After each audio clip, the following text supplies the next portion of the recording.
Good on you, Jared. Sydney Swans were absolutely fantastic, and their run could well become one of the great premierships of all time. John Longmire's only concerned about playing finals. But their form ladder since round 7, when they had their first victory, incredibly, this season, tells the story. They are, without doubt, the best side in the competition right now. It's a scary 10 weeks when you consider they're 2.5 wins better off than anyone else, plus 20%. I mean, that's just an extraordinary That's the best percentage I've ever weeks. seen the Swans have, I reckon, Jason, over a period of time. They're normally doer.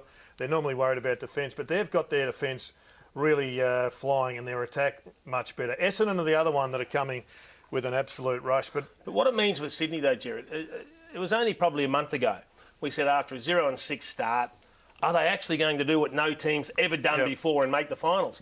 Well, we're not talking about making the finals now. We're talking about, do they force their way in the top four and do they win it? That's the conversation we're having now, talking about Sydney, because they're back to their best. They're almost getting benefit out of those 6 losses in that they played a lot of kids and they've been able to bring some others into the side and change their roles.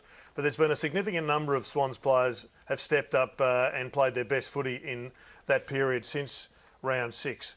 And I begin with Papley. I mean, Papley's changed his role. He's now having more minutes in the middle of the ground. Dean Towers is a player I didn't think would make it, but all of a sudden now he's got a ruck role and he's had a couple of really good weeks. Gary Rowan's changed his role. He's gone forward. Kieran Jack back is playing. Grundy continues to play really good football. Newman's a real star in the making. And he's actually released somebody like Heaney rather than playing... Jones. Zach Jones, who was a back, now he's playing as a forward. And some of their structural stuff, I think, I didn't think I'd ever see. The Swans have been in love with ruckman more than any club in the history of the game for mine. But for the last 3 weeks, they've gone in with just the one ruckman, and it's paying dividends. I want to ask you guys a question. Is Kurt Tippett in Sydney's best 22? I don't think he's a stand-up. And John Longmire made a comment. I didn't say is he a stand-up. I said, is he in their best 22, Jed? Yes or no? Well, it depends, Jason. It depends on the form he's in. I'm sure I said yes or no, Ken. Well, you answer the question. Is he or not? No. They've just won 9 out of 10. Got their structure working really, really well. So right now, he has to force his way back in with a lot of good play at the lower level. I think Jared's point is that Sam Reid has that spot right now. Now, Sam wouldn't want to have 2 or 3 bad games in a row coming into a final series. Or would you change that regardless of how Tippett's playing at the lower level? Oh, not regardless. He'd need to be playing very well. The two have to meet. I mean, they're not mutually exclusive. I think you can't go on the Neefel form, though, because we know the Neefel's a fair step down from the AFL. It's Sam Reid's form, isn't it? It's Sam Reid's form. It's also Naismith's form. I think the bottom line is, John Longmire, he said this about Kurt Tippett about 2 weeks ago, where he essentially suggested that there's a role for him. We see him really contributing this year and coming back when he gets his anchor right and playing a part for us this season. But my point, Jason, is he's not an automatic selection unless Naismith drops off, Reid drops off, or even Towers drops off. So he has to fight his way back in.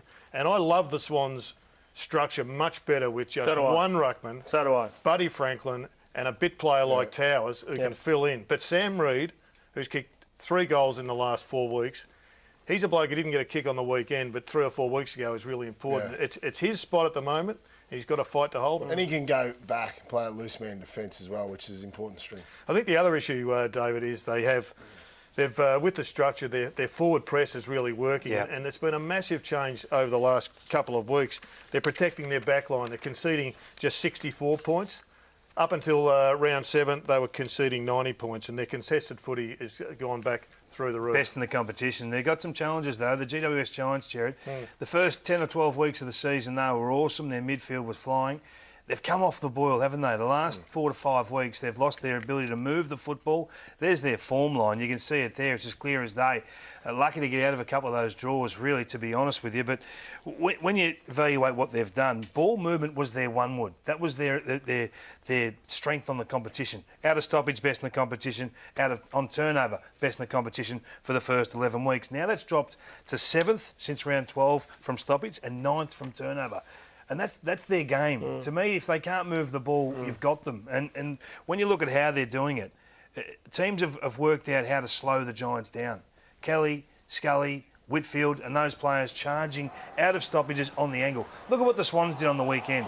They held wide. They didn't let the ball get to the outside. They didn't let it get to the fat side of the ground, if you like. And it kept them stepping back into traffic, stepping back into trouble. That's the Swans game. Come back into the cauldron and we'll force the turnover. There's Rampy holding down back. Jason, we've seen this before. They always play the sweeper, though, Sydney. They do, love that. They love that. There's the Giants coming forward. Three of them charging on the open side. That's where Green wants to go. But Rampy gets there and denies them that easy exit. That was really disciplined, King. Callum Mills was doing that as well. They're playing the deepest defender, and that is hard as a key forward. You hate that spot. Now, you talk about holding six forwards, and this is something that maybe Leon Cameron has to look at, to deny the Swans on this occasion, but any team, their ability to set up where they want. They had the extra at the stoppage, Sydney, and they won that clearance. They kept theirs behind the ball. But what does Leon do from here to reignite this midfield in terms of their offensive power? Yeah, well, certainly they were playing the seventh. So if you're playing a seventh, your skill level has to be fantastic coming out of the back half. And the Giants' skill level really let them down. They butchered the footy coming out of the back half. Do you think they've been worked out? Well, the Swans, I think, certainly suggested they'd been worked out. Their forward pressure was amazing.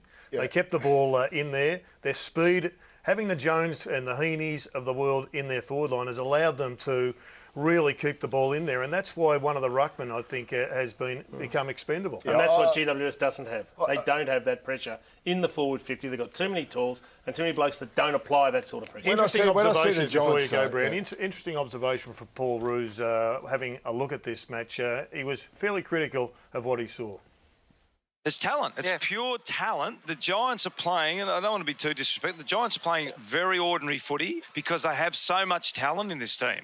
So one team's playing game style, the other one's talent. It's a real challenge for the coach right now, and he's got to find a method to overcome that challenge. Cannelio and Cameron to come back in, big ins. They need those More two talent. players back in there. More talent. Yeah, no, but That's the Cannelio discussion, adds isn't it? some real grunt in the midfield. That's pretty pointed. Is pointed, That's saying that you're being outcoached. You're being worked out and you're being outcoached. The draft selections alone are winning them games. That's what Roosy's saying.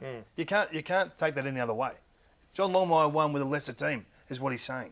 I think the best thing for Leon is this is happening now, and it's not happening in 2 months' time, and they've got to go back to the drawing board and come up with a solution.